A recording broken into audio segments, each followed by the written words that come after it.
Olá pessoal, aqui professor Robson Dias com vocês.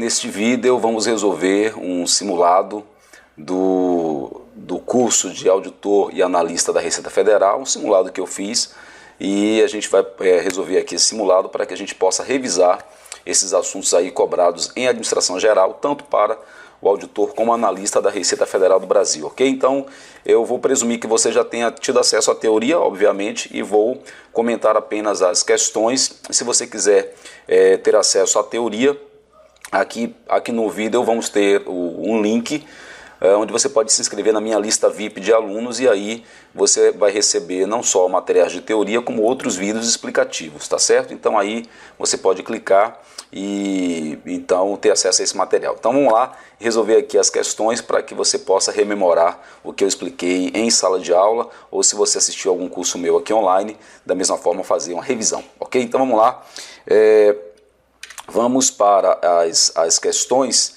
Eu estou usando aqui o próprio arquivo em PDF. Você também pode, aqui abaixo tem um link para você baixar esse arquivo em PDF, e o link para você baixar somente o áudio dessa explicação e você escutar aí fora do computador, no seu celular, enfim, onde você quiser, beleza? No carro, enfim, tá? Então, questão número 1, caiu na CGU. Um dos temas mais estudados e praticados pelas organizações, o planejamento estratégico, parte do pressuposto que a organização entende o conceito de estratégia. Sobre esse assunto, avalie as afirmações abaixo e assinale a opção incorreta. Tá? Então temos aqui as 5 alternativas propostas pela ESAF. As estratégias mais eficazes apresentam pelo menos 3 aspectos fundamentais: definição de metas ou objetivos claros a serem atingidos, a determinação de políticas bem definidas que orientam ou limitam a situação, e a elaboração dos principais programas ou ações que levarão ao cumprimento das metas. B. Os recursos financeiros, sejam eles humanos, os recursos, aliás, sejam eles financeiros, humanos ou materiais, devem ser alocados de forma a garantir que todas as ações sejam executadas conforme o plano. Na C, a essência da estratégia é construir uma diretriz ou postura que seja forte e ao mesmo tempo flexível o suficiente para que a organização possa alcançar suas metas, mesmo frente a forças imprevisíveis ou desconhecidas. Na D, as estratégias mais eficazes geralmente são embasadas em múltiplos conceitos e forças principais, visando valorizar todos os aspectos possíveis ao mesmo tempo em que busca minar a ação da concorrência. E na E, as organizações complexas podem ter diversas estratégias hierarquicamente relacionadas que se apoiem mutuamente em busca dos objetivos e metas comuns da organização. Ok, meus amigos, a ESAF está pedindo à organização a opção incorreta. A opção incorreta aqui é a letra D, que é justificada pela letra A. Né? A letra D diz que as organizações, as estratégias são cursos de ação mais eficazes, geralmente são baseadas em múltiplos conceitos e forças principais, visando valorizar todos os aspectos possíveis ao mesmo tempo em que busca minar a concorrência. Você não consegue atirar para todos os lados, né? Você vai fazer análise de cenários, projetivo, prospectivo, enfim, mas vai determinar um curso de ação e alguns planos B para você executar caso as coisas não saiam conforme planejado. Então não vou poder atirar para todos os lados, é o que diz a letra D. As demais alternativas estão corretas, a letra A se baseia em premissas realmente corretas. A B, os recursos têm que ser movidos em direção ao atingimento dos objetivos. Na C, a estratégia, como é dito aqui, tem que se construir uma diretriz ou postura realmente forte e ao mesmo tempo flexível o suficiente para poder prever mudanças.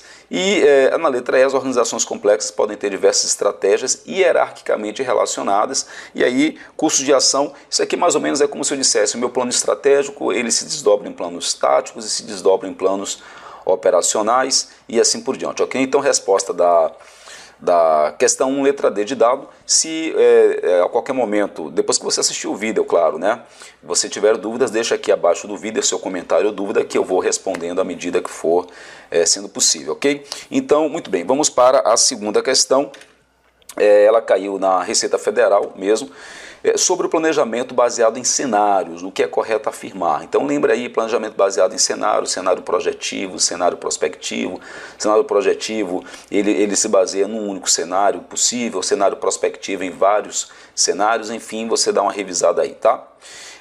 Na letra A, suas linhas metodológicas deram origem às escolas de lógica intuitiva, de tendências probabilísticas e de análise prospectiva. E esta é a opção correta, tá? Já vou logo dizendo, revise seu assunto e realmente o planejamento baseado em cenários, as suas linhas metodológicas deram origem a essas escolas que você vai revisar no material para ver quais são essas escolas.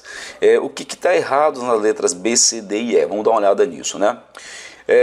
Diz que considera eventos. Bom, a letra B e a letra D, elas estão invertidas, tá? Então, para facilitar o seu estudo, a letra B que fala de eventos, na verdade seriam tendências, e na letra D que fala de tendências, na verdade seriam eventos. Então você pode ler isso como o conceito, a B é o conceito de tendências e a D é o conceito de eventos, e aí fica certinha. A letra C diz que a escola de tendências probabilísticas despreza o uso da opinião de especialistas. Você lembra da teoria que não, a opinião de especialistas é muito bem-vinda, porque os especialistas acumulam muito conhecimento tácito aliado, né, à sua experiência técnica, então não se pode desprezar. Na letra E diz que contribui para diminuir a flexibilidade do planejamento, uma vez que estabelecida a visão de futuro não se deve alterar o planejamento estratégico, né? Isso não é de todo verdade. Se você tiver mudanças muito radicais no contexto ambiental, eu posso ter que rever meu planejamento estratégico, sim, tá? Então, resposta da 2, a correta é a letra A, ok? Vamos para a 3. Ministério do Planejamento, Orçamento e Gestão. As frases a seguir referem-se ao processo de planejamento estratégico. Classifique as opções em verdadeiras ou falsas, depois escolha uma opção, tá? Então vamos lá a cada alternativa.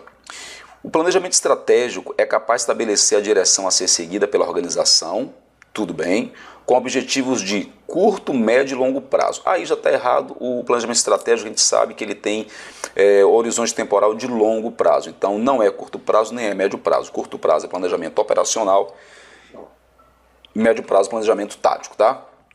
Então, a primeira está falsa. Então, aí, como alternativa, só teríamos a letra A e a letra B. Tá? Lembra dessa técnica, né? Você já ficaria entre A e B como opções de resposta.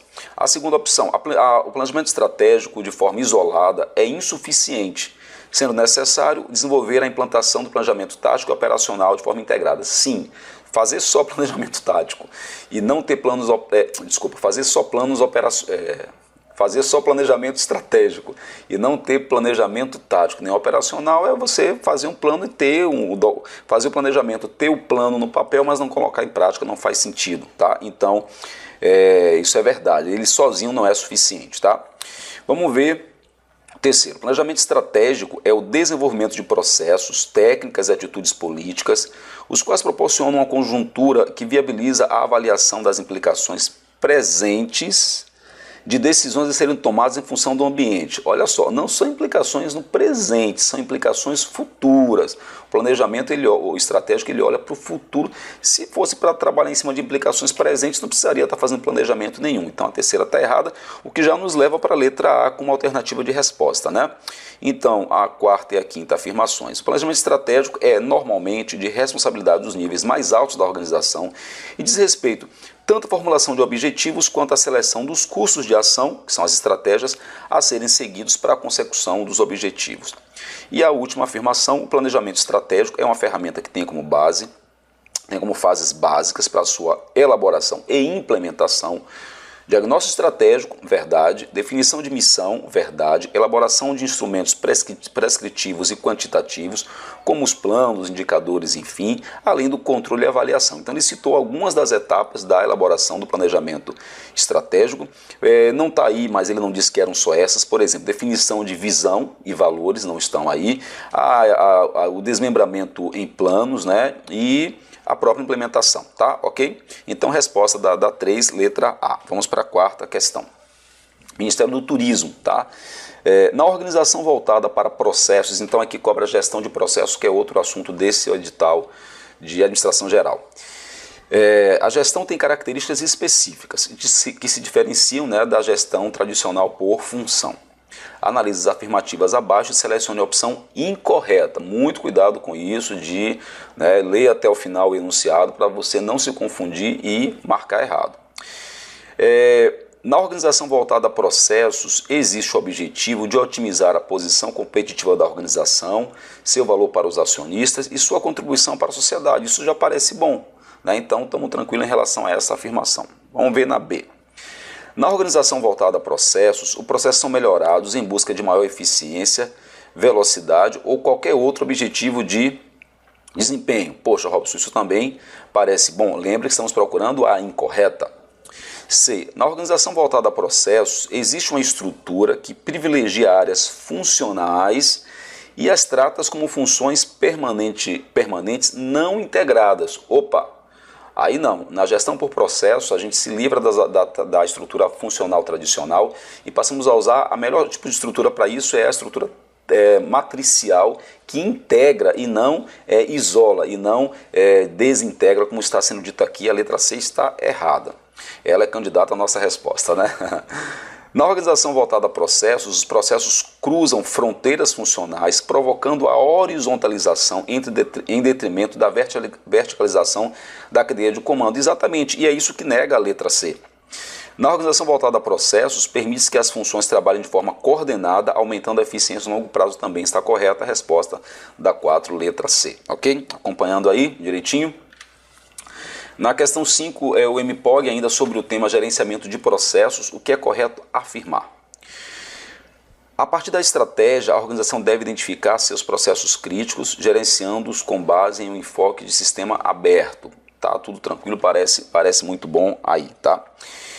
B. Os esforços de mapeamento devem ser abrangentes, de modo a permitir uma completa varredura de todos os processos da organização. Isso aí já não é verdade, não são, existem processos que não agregam valor, que eles não têm muito que serem mapeados, ou são processos muito secundários que isso realmente não é necessário.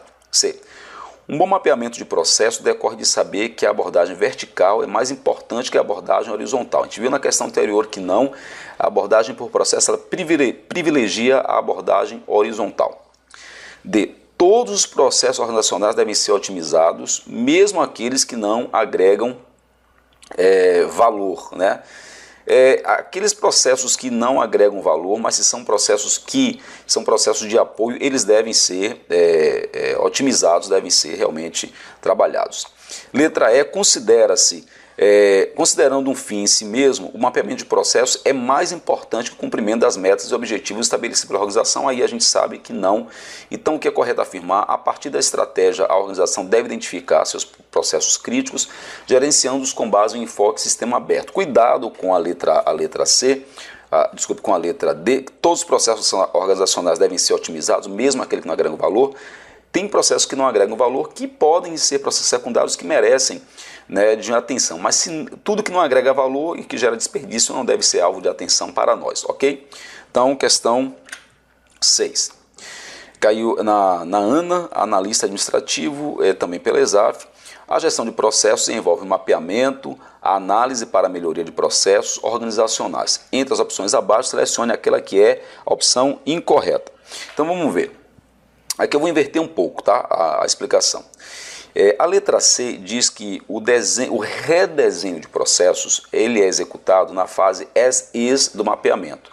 Lá na letra A é dito que a modelagem de processos é feita por meio de duas grandes atividades intituladas as-is e to-be, que significa como é ou como está e como será ou como deverá ser. Então primeiro eu desenho para dizer como é e redesenho para dizer como será ou como ficará. Então a letra A está correta, o que torna a letra C errada. O redesenho de um processo é executado na fase to be e não na fase as is. Por isso, a letra C está errada e eu juntei ela com a letra A para poder uma justificar a outra. A B, a fase inicial da modelagem do processo, tenta, entre outros objetivos, entender o processo existente e identificar suas falhas, isso é verdade. Lembra da teoria. D. A melhoria contínua é uma das metodologias de racionalização dos processos, melhoria contínua baseada em ciclo PDCA e outras ferramentas propostas pela gestão da qualidade total. E a letra E, a metodologia de inovação de processos caracteriza-se por ser uma abordagem radical de melhoria de processos. Aqui, pessoal, ele toca um pouco, tangencia a teoria sobre reengenharia, tá? Dá uma olhadinha lá sobre reengenharia que você vai ver a justificativa para essa letra E está correta. Vamos para a questão 7, tá? Ministério do Turismo, analise as afirmações a seguir e selecione a opção correta, tá? Sobre projeto, a gente está vendo que a questão é sobre projeto. Um projeto é um conjunto de atividades temporárias realizadas em um grupo, destinadas a produzir um produto, não se aplicando a serviços públicos. Mentira, se não fosse aplicado a serviços públicos, uma prova para concurso público não estaria cobrando gestão de projetos. B. Um projeto é uma iniciativa temporária no sentido de que tem um início e fim definidos em um mesmo exercício ou mandato. Pessoal, não tem que começar e terminar no mesmo exercício ou mandato. Tem projetos que ultrapassam um exercício ou um mandato. Letra C. Um projeto é único no sentido de ser um conjunto de operações de rotina destinados a atingir um objetivo organizacional. Opa, projetos não são atividades de rotina, porque rotina é um processo que se repete com pouca variação. Então, projeto ele tem começo, meio e fim definidos.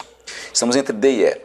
Uma equipe de projeto pode ser composta de pessoas que algumas vezes são vindas de diferentes organizações e de múltiplas geografias. Isso parece muito bom, bora olhar a letra E. O desenvolvimento de um software para um processo empresarial aperfeiçoado, a execução das atividades de produção em uma organização ou a construção de uma ponte, todos são projetos. Bem, a construção de um software, o desenvolvimento de um software é um projeto. A execução de atividades de produção não é projeto porque isso é rotina.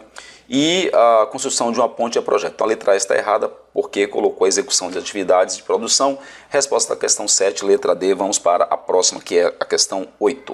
Tá? Sobre gerenciamento de projetos e gerenciamento de processos. Aqui a ESAF colocou as duas coisas juntas, então vamos lá. Projetos são esforços temporários e processos são esforços contínuos. Opa, ok, projetos são esforços temporários e processos são esforços contínuos. Primeira está certa, então temos como alternativa A, B e D.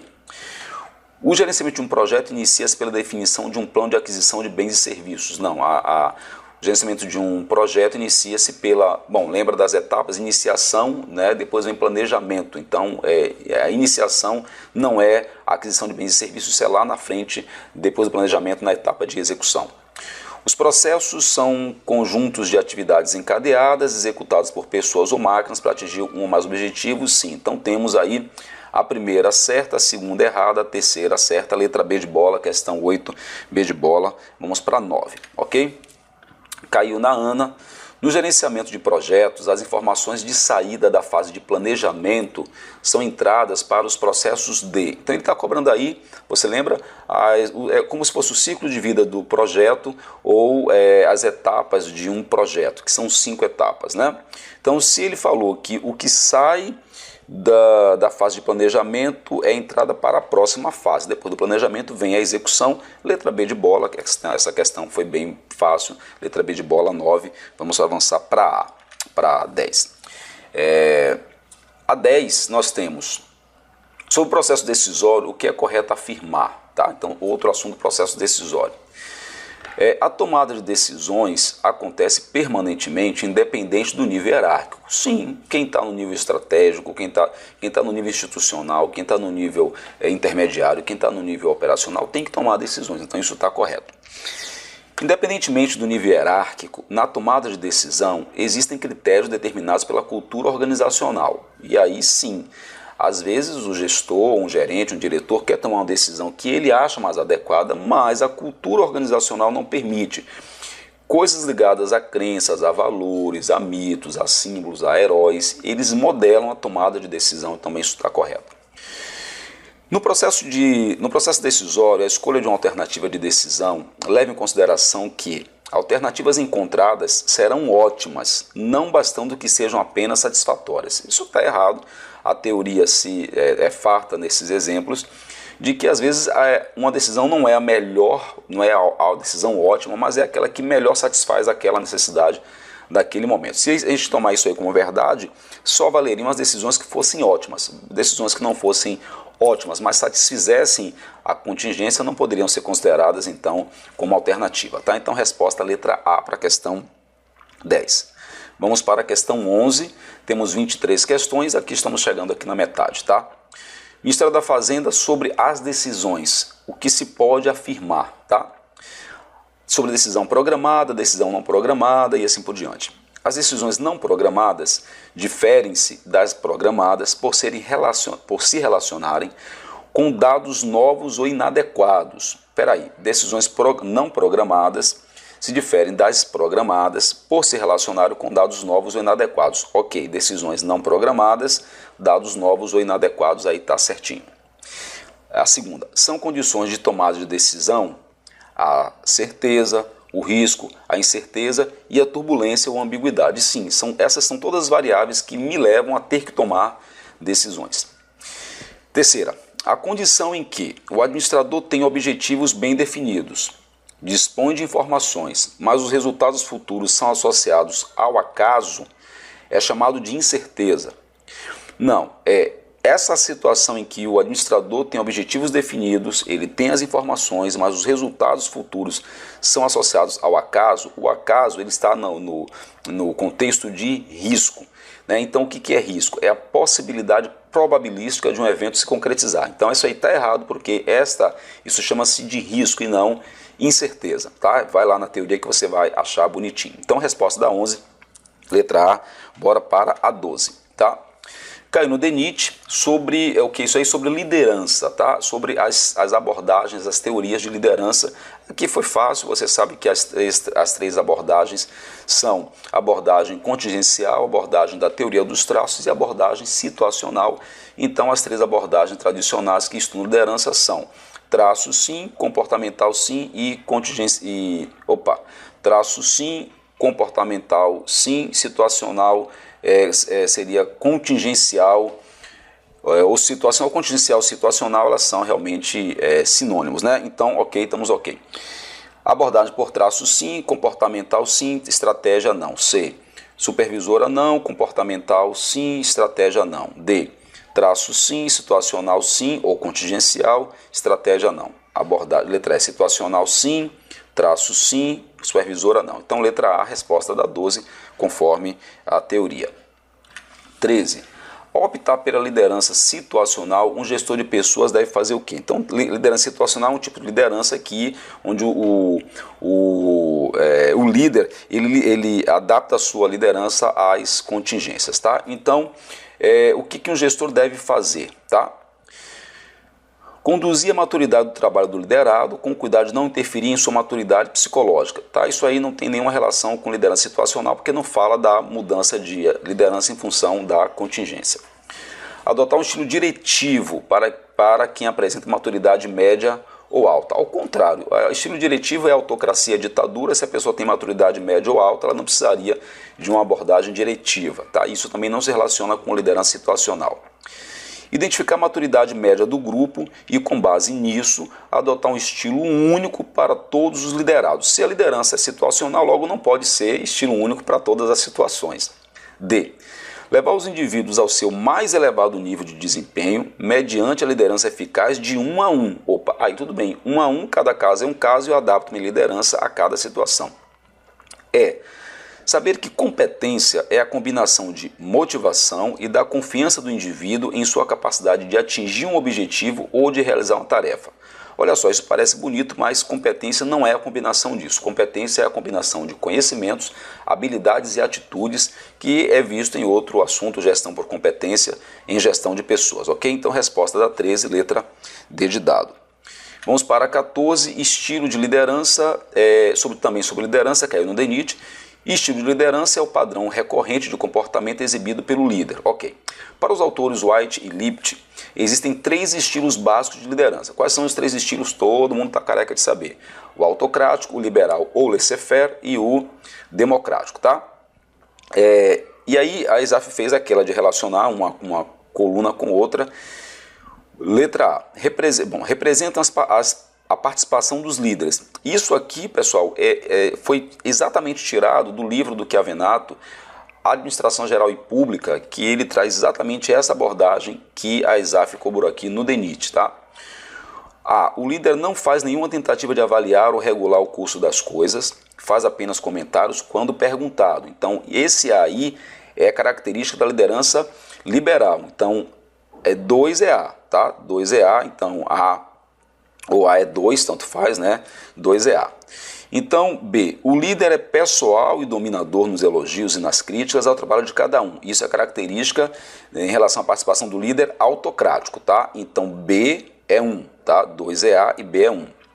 E C, o líder procura ser um membro normal do grupo, é objetivo e estimula com fácil elogios ou críticas. Isso aí é o líder democrático, então C é 3. Então, temos B é 1, ok?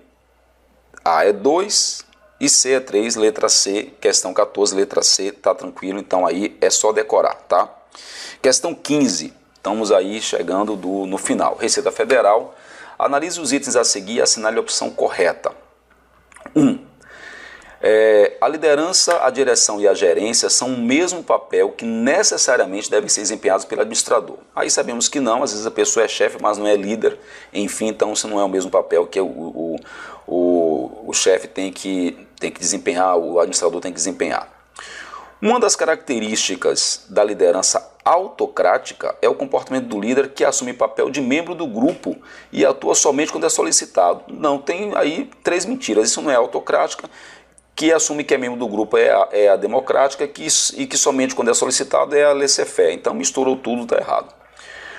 A motivação está relacionada a 3 aspectos diretamente vinculados ao comportamento: a liderança, os objetivos organizacionais e a tomada de decisão. Aí ele misturou aspectos externos, né, a motivação é um fenômeno individual, vem de dentro, não há como ser imposta, ele relacionou motivação com aspectos externos, nenhuma das afirmativas está correta.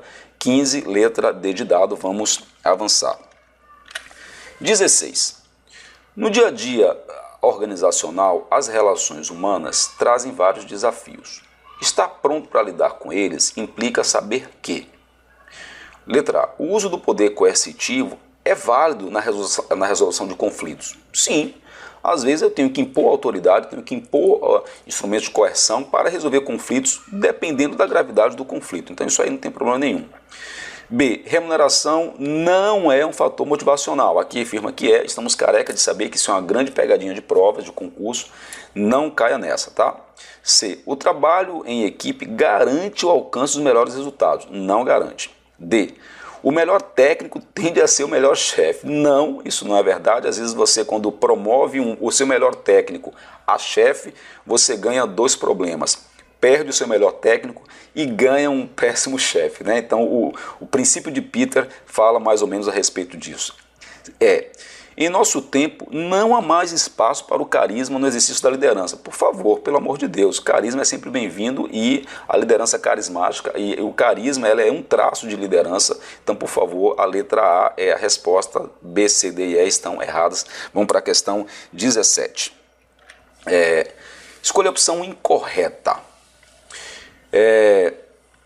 O desempenho na realização de qualquer tipo de trabalho é influenciado por forças chamadas motivos. Sim, isso é verdade.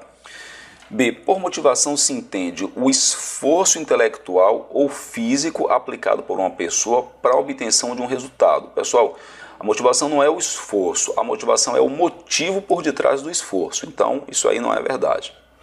C, o desempenho depende de motivos internos, sim, tais como necessidades, sim, aptidões, sim, interesses, sim, valores, sim, habilidades, sim, frustrações, sim. Esses todos são motivos externos. Se na lista tivesse alguma coisa externa, não poderia ser verdade. D, as tarefas a serem realizadas, o clima organizacional, as recompensas recebidas são identificados como fatores externos de motivação. Então vamos lá. Aqui é teoria de Frederic Herzberg. Tarefas, clima, recompensas são fatores externos. O enriquecimento de cargos é outra técnica oriunda do trabalho de Herzberg, né? A técnica do Job Enrichment. A autogestão, que dá autonomia, incentivos, estão relacionados à forma de usar para obter melhor desempenho, sim. Isso aí são todas coisas fáceis, então a incorreta é a letra B de bola, na 17, bora para 18, e estamos chegando ao fim do comentário do nosso simulado, ok? Ministério da Fazenda, a respeito de comunicação organizacional, assinale a opção incorreta, tá? Incorreta.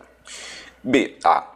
É recomendável que exista redundância a fim de que a possibilidade de ruído seja diminuída. Sim, se você reforçar a comunicação, falar de outra forma, falar de novo, isso tende a diminuir a possibilidade de ruído, tá? Não é obrigatório, mas é recomendável. B. Todo sistema de informação possui uma tendência entrópica, daí decorre o conceito de ruído. Cuidado com o todo, né? Muitas vezes o todo está errado, mas nem sempre. Aqui, por exemplo, o Agostinho Paludo, no livro dele, Administração Pública, ele observa lá que toda comunicação está sujeita a ruído. Por quê? Por causa da entropia. Você lembra o que é entropia? Em física, resumindo, a entropia é perda de energia. Então, na transformação de energia, há sempre algum tipo de perda. E isso é transposto para a comunicação com a seguinte conotação. Quando a mensagem sai da fonte, passa pelo emissor, passa pelo canal de transmissão, passa pelo receptor e chega no destino, ela vai perdendo energia. E isso vai fazendo com que a comunicação não seja perfeita. Daí, por causa da entropia, decorre o conceito de ruído. Então, a B está correto. C. Transmissor é a pessoa que emite ou fornece as mensagens por intermédio do sistema. Isso está no livro do Chiavenato, Administração Geral e Pública. O transmissor não é pessoa, é equipamento, processo, mas não é pessoa. Então isso está errado, a C já é errada. D. Destino significa a pessoa, sim, coisa ou processo a quem é destinada a mensagem, ponto final, sistema de comunicação. É bem assim que está no livro de Chiavenato. Informação transmitida, mas não recebida, não foi comunicada, ok. Comunicar significa tornar comum a uma ou mais pessoas uma determinada informação. Comunicar vem de comunicare, que quer dizer estar em comum, estar em comunhão. Então a resposta da questão é a letra C, que é o erro, né? E ele queria a incorreta. Vamos para a questão 19, chegamos aí já no finalzinho. Caiu na Receita Federal.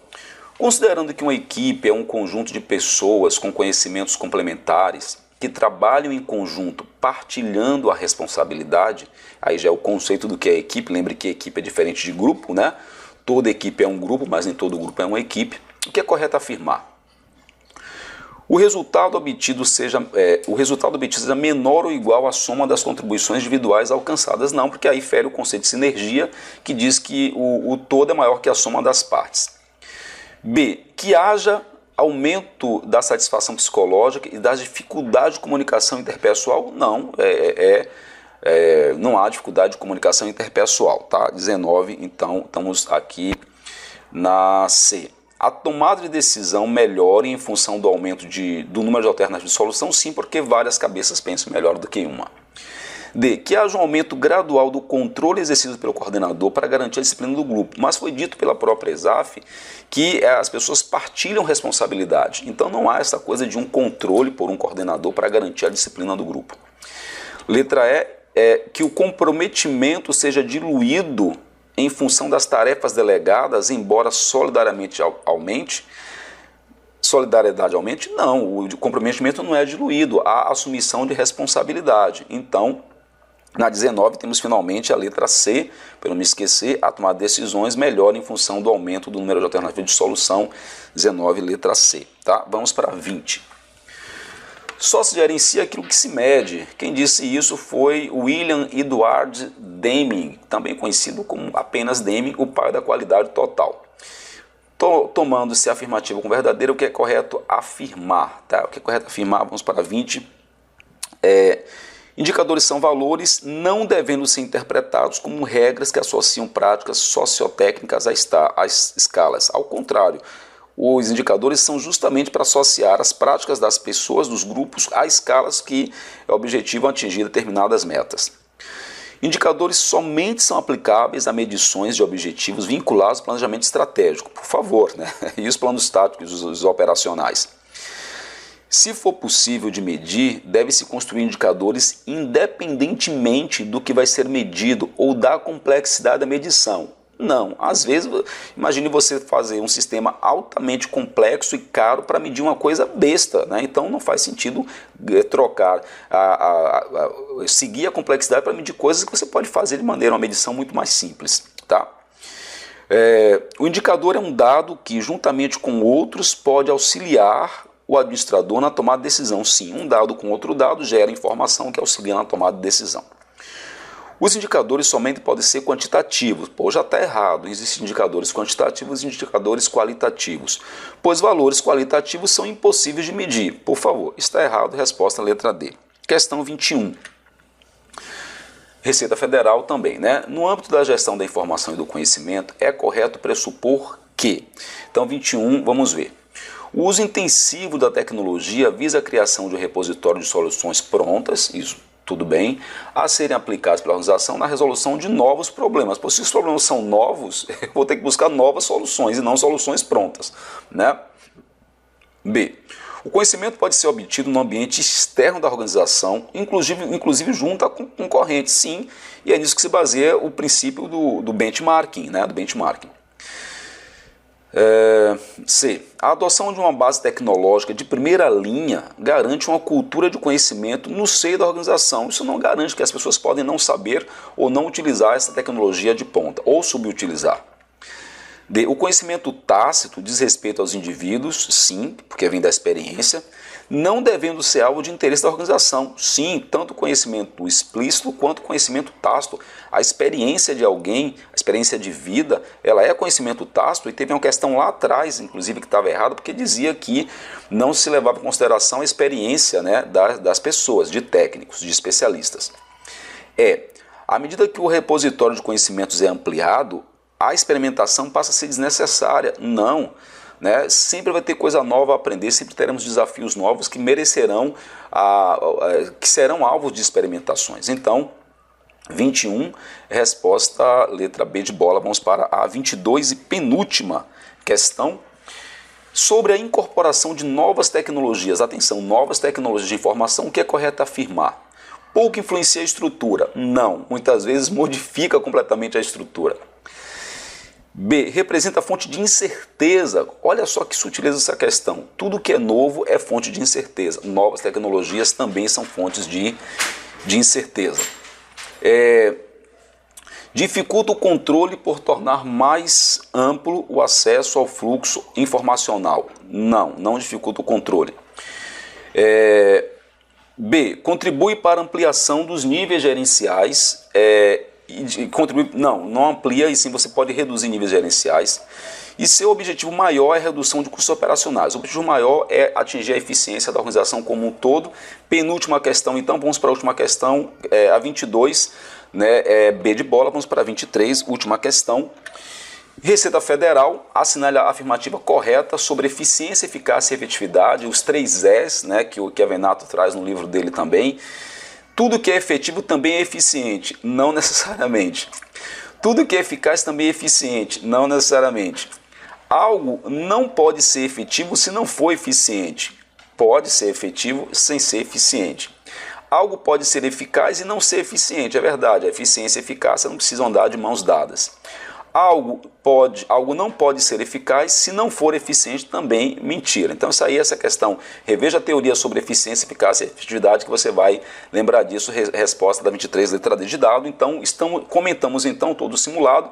Lembrando que se você tiver dúvidas, algum tipo de comentário, coloque aqui abaixo do vídeo. Se você quiser obter esse material em PDF, está aqui abaixo do vídeo o link. Se você quiser baixar apenas o áudio para você reescutar isso no seu celular, no MP3 do carro, enfim, está aqui abaixo do vídeo também o link.